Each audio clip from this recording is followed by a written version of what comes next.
আসসালামু আলাইকুম, সবাইকে স্বাগতম আমার এই ইউটিউব ব্লগে। তো আজকে আমরা আপনাদেরকে ফেনী থেকে রামগড়, খাগড়াছড়ি হয়ে রাঙ্গামাটি এবং সেখান থেকে বোটে করে আমরা কাপ্তাই লেক ভ্রমণ করব।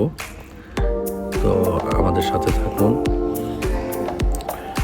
এখন আমরা রওনা দিয়েছি রামগড় পার হয়ে, এখন খাগড়াছড়ি এসে পৌঁছে গেছি। এখানে আমরা এখন দুপুরের খাবার খাবো। এটা একটি রিসোর্টে আসছি। এখানে এসে আমরা খাবারও অর্ডার করি। প্রথমে যাদের কাছে অর্ডার করছি ওরা হচ্ছে পাহাড়ি খাবারই খাবো আজকে। তো আমরা ফ্রেশ হয়ে কিছুক্ষণ অপেক্ষা করতেছি ওদের খাবার রেডি হওয়া পর্যন্ত। তারপর আমরা খাবো, একটু রেস্ট করে আমরা যাব জেলা পরিষদ ঝুলন্ত ব্রিজ দেখার জন্য।